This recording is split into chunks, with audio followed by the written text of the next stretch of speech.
Bab 724. Denny masih tercengang. Tracy dan pengawalnya sudah pergi. Kak Denny, tolong. Pria penghibur itu terbaring di lantai sambil menangis. Denny dan beberapa pria penghibur lekas memapahnya. Jangan sentuh aku.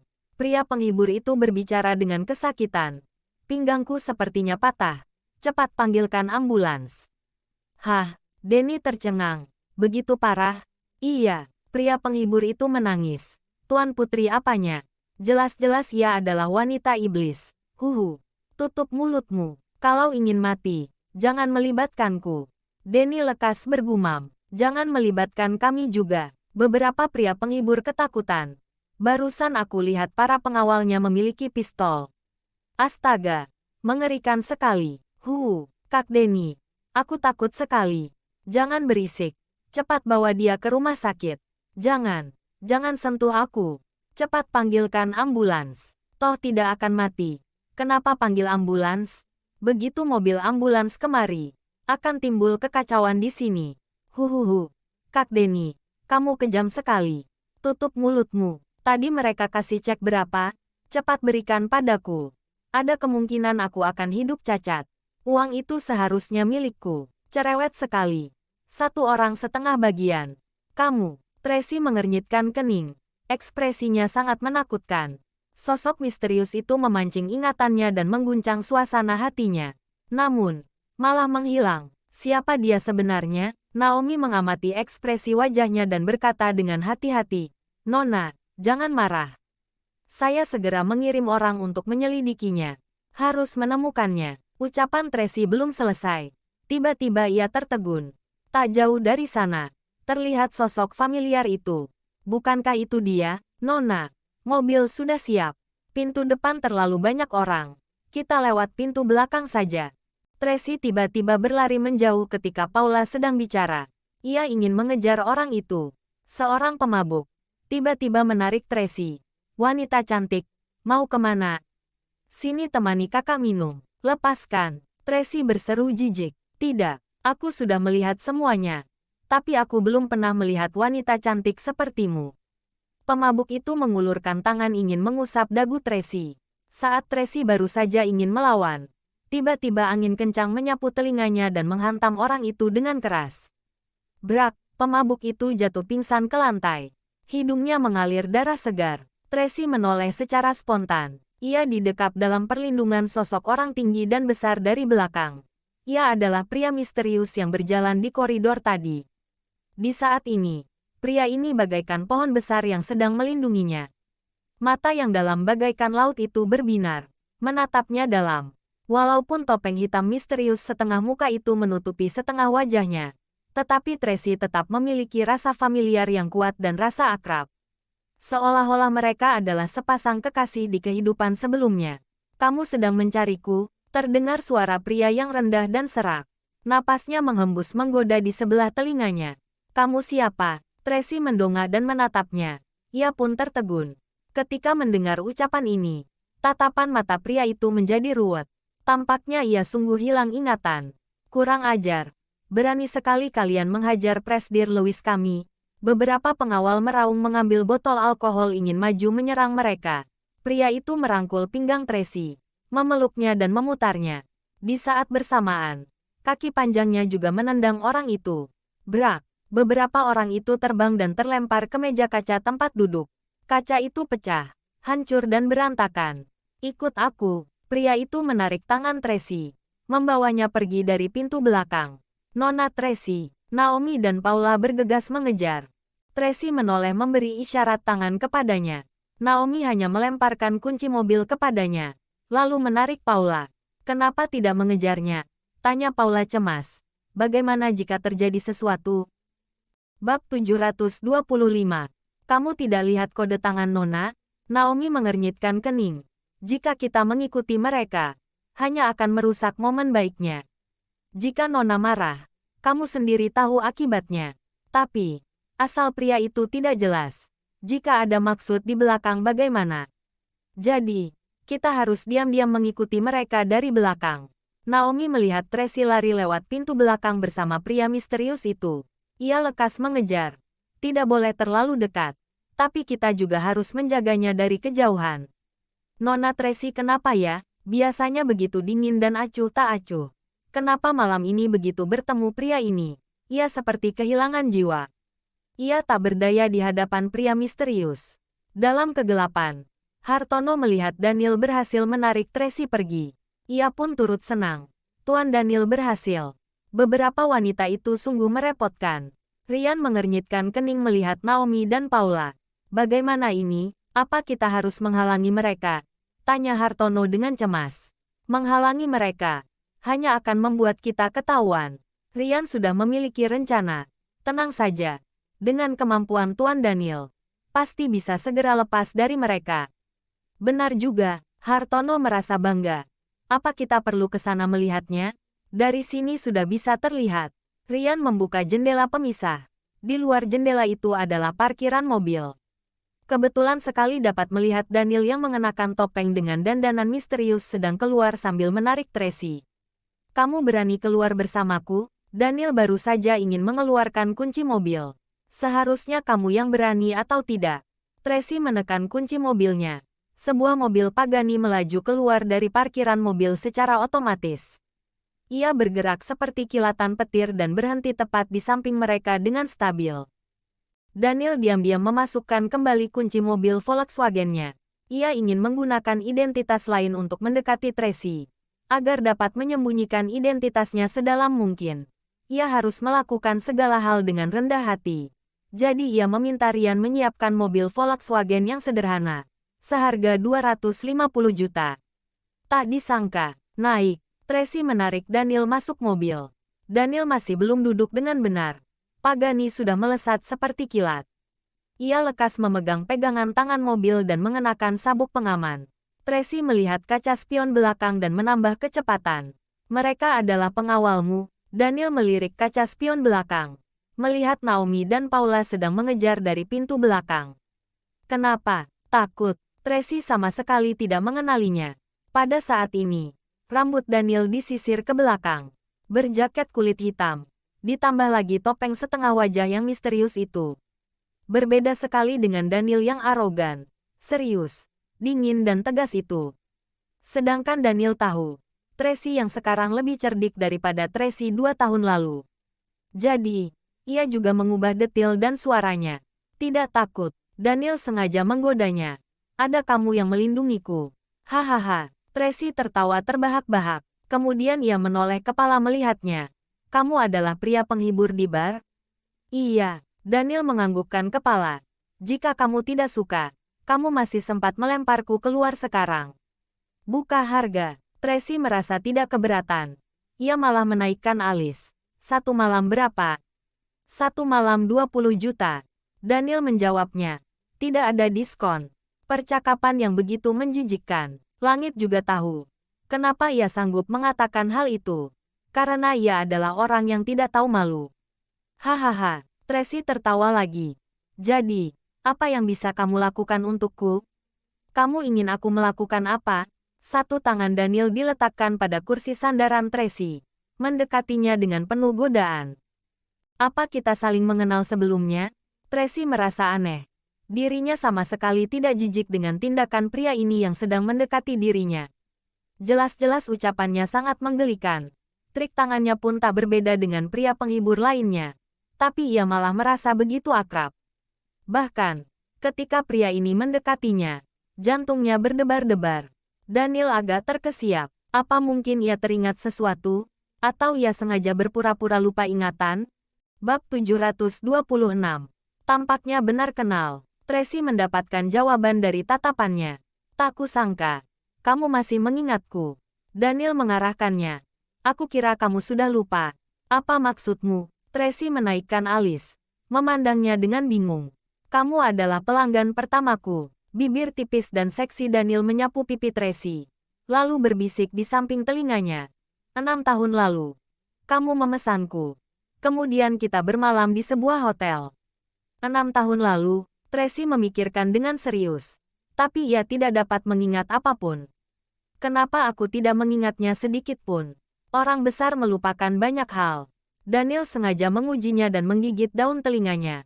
Malam itu, Kita melakukan sebanyak 7 kali. Tracy menyingkir ke samping, menghindar dari rayuannya. Godaan itu seperti sengatan listrik, membuat seluruh tubuhnya mati rasa dan entah kenapa membuat tubuhnya menegang. Apa malam ini, kamu mau juga? Daniel mengusap lehernya dengan lembut. Tracy tidak bicara. Hanya saja ia tiba-tiba berbelok. Tubuh Daniel tiba-tiba mengarah ke samping dan menabrak jendela mobil. Untung saja reaksinya cepat. Ia lekas menempelkan tangannya ke jendela. Ia mengernyitkan kening dan marah di dalam hati. Dulu, ini semua adalah caranya saat mempermainkan Tracy. Tracy yang sekarang malah menggunakan cara yang sama kepadanya. Apa ini balas dendam di bawah alam sadar? Takut. Tracy menaikkan alis memelototinya. Kalau takut jadilah penurut sedikit. Daniel mengernyitkan kening. Sejarah sedang berputar ulang. Hanya saja, peran mereka terbalik. Tracy tersenyum, lalu menyetir mobil masuk ke jalan tol. Kemana? Daniel merasa jalan ini agak familiar. Membawamu ke tempat bagus. Tracy mempercepat laju mobil dan menuju ke Bukit Haruna. Daniel melihat jalan yang familiar ini. Hatinya bertanya-tanya, jangan-jangan ia ingin membawanya pulang ke rumahnya? Apa wanita ini sudah tahu identitasnya? Sengaja menguji Daniel, apa yang ia rencanakan? Ketika sedang berpikir, ponselnya tiba-tiba berdering. Ia melirik notifikasi ponsel. Duke yang menelepon. Daniel lekas menutup teleponnya. Tidak ingin anak itu merusak suasana indah ini. Setelah beberapa saat, ponselnya lagi-lagi berdering. Lagi-lagi Duke Louis. Daniel mengernyitkan kening. Ketika ia hendak mematikan telepon, Tracy tiba-tiba mengambil ponselnya dan langsung membuangnya keluar jendela. Daniel membelalakkan mata. Apa yang kamu lakukan? Berisik sekali, jawab Tracy dengan dingin. Seketika, adegan masa lalu melintas di dalam benak Daniel. Dulu, sepertinya, tampaknya, ia juga memperlakukannya seperti ini. Ketika mereka sedang bersama pada awal-awal, ia berkali-kali membuang ponsel Tracy. Tindakan itu, ekspresi itu, ucapan itu, sikap arogan itu. Begitu mirip, dia ini sengaja balas dendam padanya. Ia sekarang mulai curiga. Apakah Tracy sungguh lupa ingatan? Mana ada orang yang lupa ingatan, bisa menjadi begitu pendendam, melakukan hal yang sama persis seperti dulu. Satu persatu dibalaskan seperti dulu. Marah, Tracy meliriknya, lalu mengeluarkan sehelai cek padanya. Uang ini bisa membeli ponsel baru serumah penuh. Hati Daniel mendapat pukulan keras. Ia merasa dirinya sekarang telah berubah menjadi gigolo yang sangat bernilai. Mau tidak, Tracy menaikkan alis. Kalau tidak mau, aku buang. Setelah berbicara, tangannya hendak membuang cek keluar jendela. Daniel lekas merebut cek itu dan melihat dengan cermat. Ia tertegun. 20 miliar? Tracy yang dulu akan berjuang mati-matian demi uang 2 juta. Setiap hari memeras uangnya, sekarang malah memberikannya 20 miliar. Ternyata, begitu wanita memiliki uang, ia juga akan berubah menjadi tangguh. Hebat sekali wanita ini. Bab 727. Coba hitung. Uang ini dapat memesanmu untuk berapa lama? Tracy tersenyum. 1000 malam. Daniel sungguh menghitungnya. Salah. Setelah dikurangi uang ponsel, maka 999 malam. Sepakat. Tracy mengumumkan dengan arogan. Mulai hari ini, kamu hanya boleh melayaniku seorang. Tidak boleh menyentuh wanita lain. Ada permintaan lain lagi? Daniel memandangnya dengan dalam. Tiba kapanpun ketika dipanggil. Tracy melempar ponsel ke arahnya. Masukkan nomormu. Baik, bos. Daniel menyimpan nomor ponsel gigolonya yang dulu di ponsel Tracy. Lalu ketika sedang menyimpan, ia agak ragu-ragu. Lalu, teringat nama yang disimpan Tracy untuknya dulu. Gigolo pelunas hutang. Jadi, ia juga menyimpan nama familiar yang seperti dulu. Kenapa menyimpan nama ini? Tracy mengernyitkan kening. Tidak tahu kenapa, nama ini pun terasa familiar. Ini nama yang pernah kamu simpan untukku dulu. Daniel teringat masa lalu. Saat itu, aku hutang uang padamu. Kamu memintaku mengirim uang setengah dari gajiku setiap malam. Anggap sebagai penyitaan. Hahaha. Yang benar, Tracy tertawa terbahak-bahak. Kamu bisa menghasilkan berapa dalam satu malam? Bagaimana mungkin aku mementingkan uang sesedikit itu? Waktu itu kamu sangat miskin. Daniel teringat masa lalu. Hatinya rumit. Kamu berjuang mati-matian demi 2 juta. Serius? Tracy menaikkan alis. Ia tidak percaya. Tidak penting. Daniel menerima cek itu. Toh, sekarang kamu sudah kaya. Aku simpan uang ini. Ya, Tracy berbicara dengan serius. Jika pelayananmu bagus, kedepannya ada bonus untukmu. Kamu ingin pelayanan apa? Daniel mendekatinya dengan penuh goda. Di saat aku mau, aku akan memberitahumu. Tracy mendorongnya dengan ringan. Baiklah, hati Daniel berkobar-kobar. Setiap kali ia ingin membakar, api itu akan dipadamkan oleh Tracy. Tracy memperlambat kecepatan mobilnya dan membuka atap mobil. Angin menyapu kemari, mendinginkan suasana canggung itu. Satu tangan Daniel diletakkan di jendela mobil sambil menangkup dagunya. Ia melihat villa setengah bukit yang tak jauh darinya. Lampunya terang dan berwarna-warni. Wanita ini ingin membawanya ke villa sisi utara. Pertama kali bertemu, langsung membawa pria pulang ke rumah. Namun, Tracy sama sekali tidak berhenti di villa sisi utara, melainkan terus berjalan menuju puncak bukit. Embun putih tipis mengelilingi mereka, seolah-olah mereka sedang berada dalam bahaya. Pada saat ini, fajar sedang menyingsing langit yang tadinya gelap, secara bertahap menjadi merah menyala, menyinari puncak bukit Haruna. Sangat indah. Tracy duduk bersandar di kursi, memandang langit itu dengan diam. Ia seolah sedang merenungkan sesuatu. Daniel memincingkan mata dan memandang langit itu.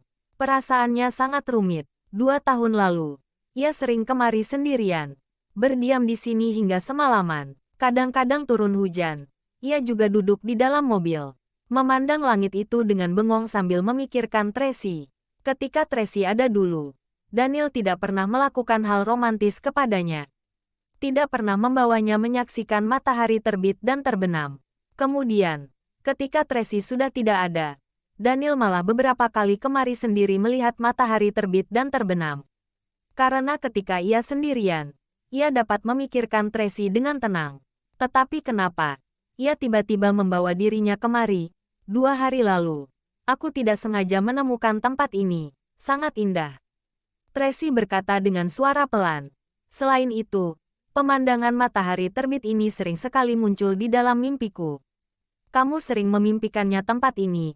Daniel sangat terkejut. Iya, ekspresi Tracy kebingungan. Selama 2 tahun ini, aku selalu memimpikannya hal aneh. Apa kamu bermimpi bertemu denganku? Daniel menatapnya dengan dalam. Tidak, mata Tracy berbalik melihatnya. Tapi, ketika aku melihatmu aku merasa sangat familiar. Berarti di dalam hatimu ada aku. Daniel mengulurkan tangan membelai rambutnya. Hanya saja, kamu lupa. Bab 728. Seharusnya iya. Tracy mengulurkan tangan ingin melepaskan topengnya. Coba kulihat wajahmu.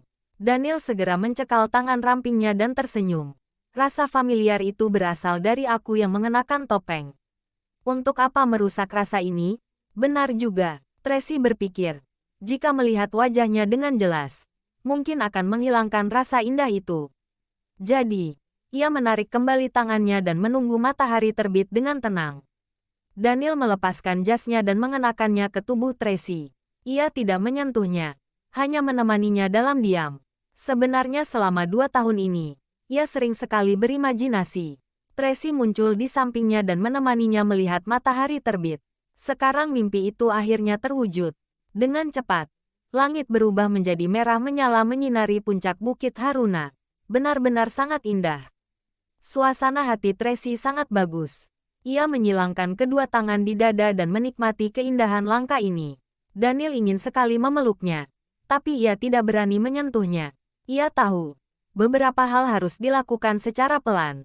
Matahari perlahan naik ke atas, menyinari tubuh mereka dengan hangat. Tracy menarik kembali pandangannya, menutup atap mobil dan menyetir mobil turun bukit. Tetapi, belum tiba di tengah bukit, sudah bertemu dengan Naomi dan Paula yang mencarinya. Kedua mobil saling bertemu dan berhenti secara bersamaan. Naomi turun dari mobil dan menundukkan kepala dengan hormat. Nona Tracy. Tracy agak tidak senang, tapi tidak mengatakan apa-apa. Ia menoleh kepala memandang Daniel. Bisa menyetir? Tentu saja. Daniel menganggukkan kepala. Tracy mengambil tasnya turun dari mobil, lalu memberikan kursi pengemudi kepada Daniel. Ia bicara dengan dermawan. Setir sendiri pulang. Tunggu teleponku. Oke. Daniel menggeser gigi dan menginjak pedal gas. Paula hendak memundurkan mobil. Tapi Daniel langsung membelokkan mobil ke samping agar menghindari Rolls-Royce dari sisi berlawanan. Ia langsung melaju dari tepi tebing. Setengah dari rodanya menggantung di udara. Tetapi tetap akurat. Mobil itu melesat pergi begitu saja. Seperti embusan angin. Membuat orang-orang lengah. Astaga, Paula mengeluarkan setengah badannya dari jendela mobil. Ia melihat mobil yang sudah pergi menjauh sambil tercengang. Apa aku sedang berhalusinasi? Orang ini, keterampilan menyetirnya hebat sekali. Naomi tercengang hingga membelalakkan mata. Menarik, Tracy memincingkan mata menatap mobil itu dalam-dalam. Tiba-tiba, ia sangat menantikan pertemuan selanjutnya. Nona Tracy, dia siapa? Dari dulu Paula selalu kagum kepada orang yang memiliki keterampilan menyetir yang hebat. Omong kosong. Bukankah pria misterius yang mengenakan topeng itu? Naomi memutar matanya ke atas. Memangnya tadi kamu tidak melihatnya? Tidak. Aku merasa ia bukanlah pria penghibur biasa. Paula agak bersemangat. Keterampilan itu dapat menjadikannya sebagai seorang pembalap. Kenapa malah menjadi gigolo? Huk. Naomi berdeham mengingatkannya jangan asal bicara. Paula lekas menjelaskan. Bukan. Maksudku adalah, cerewet sekali. Tracy memelototinya dengan dingin. Maaf. Nona, saya salah. Paula menundukkan kepala ketakutan. Tracy tidak bicara lagi. Langsung naik mobil. Kedua orang itu lekas naik mobil dan menyetir pulang ke rumah. Ketika mobil baru tiba di villa depan, seorang pelayan wanita buru-buru ke depan melapor. Nona, kemarin orang dari keluarga Wallens kemari. Tracy menaikkan alis bertanya. Untuk apa mereka kemari?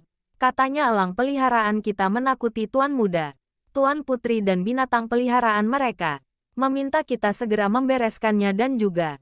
Wanita itu berbicara setengah kalimat. Tidak berani lanjut bicara lagi.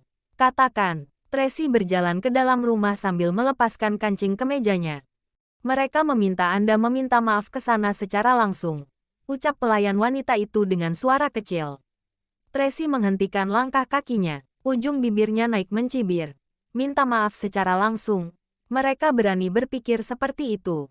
Naomi berkata dengan kesal. Rosie kita selalu dikurung dalam sangkar. Tidak pernah dilepaskan. Bagaimana mungkin menakuti Tuan Muda, Tuan Putri dan binatang peliharaan mereka?